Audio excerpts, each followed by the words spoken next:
En la cena mi marido me dijo, traslada todos nuestros ahorros, solo para estar seguros. Murió 72 horas después. Entonces apareció mi hijo y su esposa con un abogado y dijeron que aquella noche comenzó, como tantas otras, después de casi 5 décadas de matrimonio.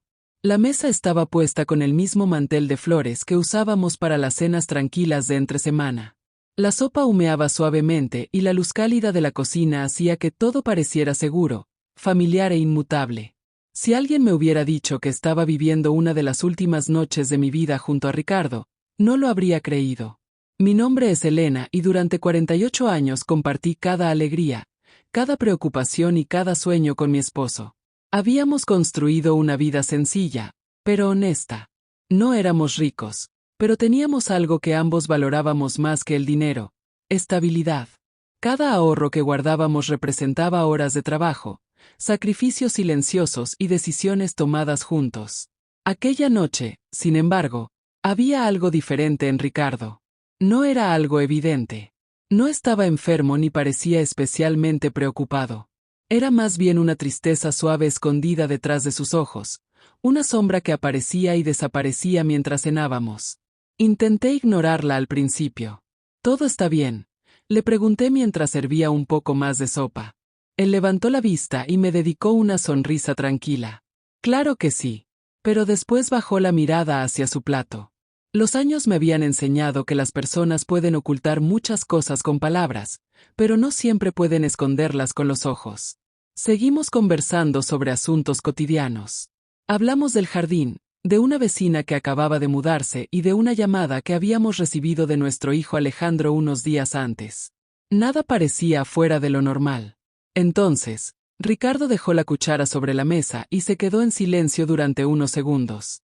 Aquel silencio fue extraño, largo, pensativo, como si estuviera reuniendo el valor necesario para decir algo importante. Finalmente habló. «Elena, mañana quiero que traslades todos nuestros ahorros a la otra cuenta». Lo miré sorprendida. «¿Todos?» «Sí». «¿Por qué?». Volvió a sonreír, pero aquella sonrisa no llegó completamente a sus ojos. «Solo para estar seguros». La respuesta parecía sencilla, pero despertó una pequeña inquietud dentro de mí. Durante años habíamos administrado nuestras finanzas juntos. Siempre hablábamos de cada decisión importante. Sin embargo, aquella petición apareció de repente sin explicación alguna. «¿Ha pasado algo?», pregunté. «No exactamente». «Entonces, ¿por qué ahora?». Ricardo tomó mi mano por encima de la mesa. Todavía recuerdo el calor de sus dedos. «Porque quiero saber que estarás protegida pase lo que pase». Sus palabras me conmovieron. Pensé que simplemente estaba siendo precavido. A nuestra edad, las conversaciones sobre seguridad y futuro eran cada vez más frecuentes. No vi ninguna razón para desconfiar. Después de todo, aquel hombre había sido mi compañero durante casi toda mi vida adulta. Confiaba en él más de lo que confiaba en mí misma. Esa noche nos sentamos juntos en la sala después de cenar. Vimos un viejo programa de televisión que apenas prestábamos atención. Yo tejía mientras él observaba en silencio. En varias ocasiones noté que parecía querer decir algo más, algo que comenzaba en sus labios y luego desaparecía, pero nunca habló y yo nunca insistí. Hoy todavía me pregunto qué habría ocurrido si hubiera hecho más preguntas, si hubiera permanecido despierta un poco más, si hubiera escuchado con más atención los silencios que llenaban aquella habitación. A la mañana siguiente cumplí exactamente lo que me había pedido. Fui al banco, firmé los documentos, transferí los ahorros. Todo el proceso tomó menos de una hora. Recuerdo salir del edificio pensando que había resuelto una simple gestión financiera. Nada más. Cuando regresé a casa, Ricardo parecía aliviado, no feliz, no emocionado, aliviado, como si una carga invisible hubiera desaparecido de sus hombros. Entonces me abrazó, un abrazo largo, más largo de lo habitual, y por alguna razón que entonces no entendí, sentí que intentaba decirme algo sin utilizar palabras. Nunca imaginé que aquel gesto permanecería grabado en mi memoria para siempre, porque en ese momento aún no sabía que estaba observando el comienzo de una historia de secretos, silencios y verdades ocultas que cambiarían para siempre la forma en que entendía a mi propia familia. Y tampoco sabía que aquella petición, que parecía un simple acto de amor y protección, Era en realidad la primera pieza de un rompecabezas que tardaría muchos meses en completar. Las siguientes 72 horas pasaron como cualquier otro fin de semana tranquilo. Al menos eso fue lo que pensé en aquel momento. Después de trasladar nuestros ahorros, la vida pareció continuar con normalidad. Ricardo tomó su café por la mañana junto a la ventana de la cocina. Regó las rosas del jardín. Incluso bromeó conmigo cuando olvidé dónde había dejado mis gafas. Si había alguna preocupación en su corazón, la escondió con una habilidad que yo nunca antes le había conocido. Sin embargo, cuando ahora miro hacia atrás, recuerdo pequeños detalles que entonces pasé por alto. Lo encontré varias veces observándome en silencio, no de una forma extraña, más bien como alguien que intenta memorizar un rostro querido. Una tarde levanté la vista de mi libro y descubrí que me estaba mirando. ¿Qué sucede?, pregunté sonriendo. Él negó con la cabeza. Nada, solo estaba pensando en lo afortunado que he sido. Aquellas palabras me hicieron reír. Le dije que era yo quien había tenido suerte. Después de tantos años juntos, todavía discutíamos sobre quién debía sentirse más agradecido. Ahora daría cualquier cosa por volver a escuchar aquella conversación. La noche del segundo día cenamos temprano. Alejandro llamó por teléfono. Habló principalmente con su padre. La conversación fue breve, pero cuando Ricardo colgó, pareció más cansado de lo habitual. ¿Todo bien con Alejandro?, pregunté. Sí. La respuesta llegó demasiado rápido. No insistí. Durante décadas había respetado sus espacios. Nunca fui una mujer que interrogara a su esposo cada vez que algo parecía extraño. Confiaba en él y quizá aquella confianza era tan profunda que me impedía ver algunas señales. Esa misma noche me desperté alrededor de las 3 de la madrugada. La casa estaba completamente en silencio. Me levanté para beber agua y encontré a Ricardo sentado en la sala. La luz estaba apagada. Solo la claridad de la luna entraba por la ventana. ¿No puedes dormir?, pregunté. Él levantó la vista. Por un instante vi algo en sus ojos, una mezcla de preocupación y tristeza, pero desapareció tan rápido que llegué a pensar que lo había imaginado. Solo estaba recordando algunas cosas, respondió. Me senté a su lado, apoyé mi cabeza sobre su hombro. Permanecimos así varios minutos sin hablar. No sabíamos que aquel sería uno de nuestros últimos momentos juntos. A veces pienso que las despedidas más importantes de la vida ocurren precisamente cuando no sabemos que son despedidas. La mañana siguiente parecía completamente normal. Desayunamos, hicimos algunas compras, vimos las noticias. Nada anunciaba lo que estaba por ocurrir. Aquella noche se acostó un poco antes que yo. Me dijo que estaba cansado. Le di un beso en la frente y apagué la luz del pasillo. Cuando finalmente entré en nuestra habitación, él ya dormía. Respiraba con tranquilidad, parecía en paz y por primera vez en varios días la inquietud que había sentido desapareció. Pensé que todo estaba bien. Pensé que tendríamos más tiempo, más conversaciones, más desayunos, más aniversarios, más vida, pero la vida rara vez consulta nuestros planes. A la mañana siguiente desperté temprano. La habitación estaba silenciosa, demasiado silenciosa. Recuerdo haber pronunciado su nombre suavemente, luego un poco más fuerte. Después volví a llamarlo. No respondió. El mundo no se derrumbó de golpe. Fue mucho peor. Se rompió lentamente, segundo a segundo. Miré su rostro. Parecía dormido, sereno, libre de cualquier preocupación. Y en aquel instante comprendí que se había ido. Después de 48 años juntos, me encontré sentada junto a la persona que más había amado en mi vida, sin saber cómo continuar respirando en un mundo donde él ya no estaba. Los días siguientes quedaron envueltos en una niebla de dolor. Llegaron vecinos, familiares, llamadas, flores, abrazos, palabras de consuelo. Yo escuchaba todo como si estuviera bajo el agua. Nada parecía real, nada tenía sentido.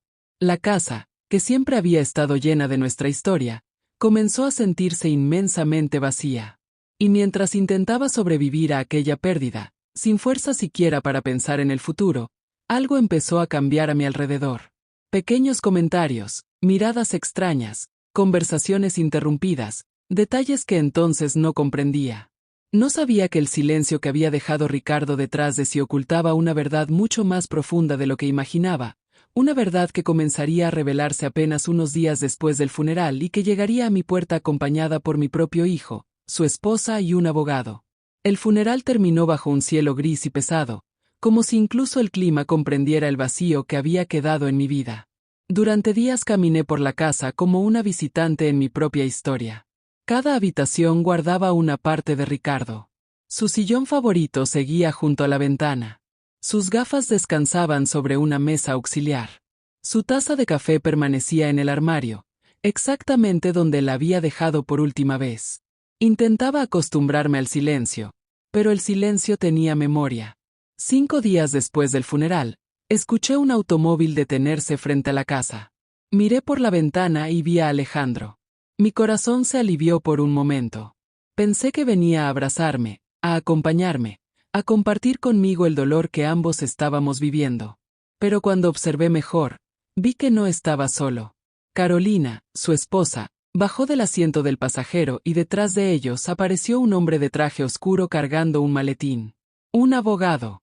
Sentí una incomodidad difícil de explicar. Aún así, los invité a pasar. Nos sentamos en la sala donde Ricardo y yo habíamos compartido tantas tardes tranquilas. Nadie habló de él durante los primeros minutos. Nadie mencionó cuánto lo extrañábamos, ni recordó alguna anécdota de su vida. La conversación tomó otro camino casi de inmediato. El abogado abrió una carpeta. Alejandro aclaró la garganta. Mamá, necesitamos hablar sobre algunos asuntos financieros. La palabra financieros cayó sobre mí como una piedra. Todavía estaba aprendiendo a vivir sin mi esposo, y ellos ya estaban hablando de cuentas y documentos. ¿Qué asuntos?, pregunté con calma. Carolina intercambió una mirada rápida con Alejandro. Entonces él respondió: papá nos comentó algunas cosas antes de fallecer. Aquello me sorprendió. ¿Qué cosas? Hubo una breve pausa. Una pausa demasiado larga. Finalmente, Alejandro habló. Creemos que sería mejor organizar la distribución del patrimonio cuanto antes. Por un instante pensé que había entendido mal. Miré a mi hijo, después al abogado, luego a Carolina. Ninguno parecía darse cuenta del dolor que sus palabras acababan de provocar. No era la conversación en sí, era el momento, la rapidez, la falta de sensibilidad, como si el duelo fuera una formalidad que ya había terminado, como si el dinero hubiera llegado antes que la tristeza. Intenté mantener la compostura. Tu padre acaba de morir. Alejandro bajó la mirada, pero Carolina habló primero. Precisamente por eso debemos actuar con responsabilidad. Aquella frase quedó suspendida en el aire. No discutí, no levanté la voz, simplemente observé. Y por primera vez comencé a notar algo que llevaba tiempo pasando frente a mis ojos, algo que había ignorado porque confiaba en mi familia. Después de que se marcharon, me senté sola durante horas. Repasé conversaciones de los últimos meses. Recordé llamadas que terminaban abruptamente cuando yo entraba en una habitación. Recordé comentarios sobre herencias hechos en tono de broma. Recordé miradas silenciosas entre Alejandro y Carolina cuando Ricardo mencionaba nuestras finanzas. Ninguno de esos detalles parecía importante por separado, pero juntos empezaban a formar una imagen distinta, una imagen incómoda. Una semana después recibí una llamada inesperada. Era Fernando, el contador que había trabajado con Ricardo durante años. Me pidió que pasara por su oficina. Cuando llegué, noté una expresión seria en su rostro. Después de unos minutos de conversación abrió una carpeta. Tu esposo vino a verme poco antes de fallecer. Sentí un nudo en el pecho. ¿Por qué? Fernando permaneció en silencio unos segundos antes de responder. Porque estaba preocupado por ti. Aquellas palabras me dejaron inmóvil. Entonces me explicó que Ricardo había escuchado conversaciones y comentarios que lo inquietaron. Nada escandaloso, nada ilegal, solo demasiadas expectativas sobre un dinero que aún no pertenecía a nadie. Demasiados planes hechos alrededor de una futura herencia. Ricardo no quería crear conflictos, no quería enfrentarse a Alejandro, lo amaba demasiado para eso, pero tampoco podía ignorar lo que había percibido. Por eso insistió en trasladar nuestros ahorros, no para esconderlos, no para castigar a nadie, sino para asegurar que yo tuviera el control de mi propia vida mientras atravesaba el duelo. De repente comprendí la tristeza que había visto en sus ojos durante aquellos últimos días. Comprendí sus silencios, comprendí aquella extraña urgencia, y lo que más me dolió no fue descubrir las preocupaciones de mi esposo, fue entender que él había cargado con ellas solo mientras yo seguía creyendo que todo estaba bien. Aquella tarde regresé a casa con el corazón roto, pero también con una claridad nueva. La verdad no había llegado en forma de escándalo, había llegado en forma de pequeños detalles, silencios prolongados y piezas dispersas que finalmente encajaban. Y mientras observaba una fotografía de Ricardo sobre la repisa, comprendí algo importante. Las mayores traiciones rara vez comienzan con grandes mentiras. A menudo comienzan con pequeñas prioridades equivocadas que con el tiempo terminan revelando quiénes somos realmente. Durante gran parte de mi vida creí que el amor significaba sacrificio. Creí que una buena esposa debía comprender siempre, que una buena madre debía perdonar siempre, que una buena abuela debía estar disponible para todos, incluso cuando nadie parecía preguntarse cómo se sentía ella. Fui feliz viviendo así durante muchos años, no porque me obligaran, sino porque amaba profundamente a mi familia. Ver crecer a mi hijo, celebrar sus logros y luego sostener a mis nietos en mis brazos fueron algunas de las mayores alegrías de mi existencia. Pero después de la muerte de Ricardo y de todo lo que descubrí en los meses siguientes, algo cambió dentro de mí. No de forma brusca, no con enojo, no con resentimiento. Simplemente desperté. Por primera vez entendí que cuidar de los demás no debía significar olvidarme de mí misma.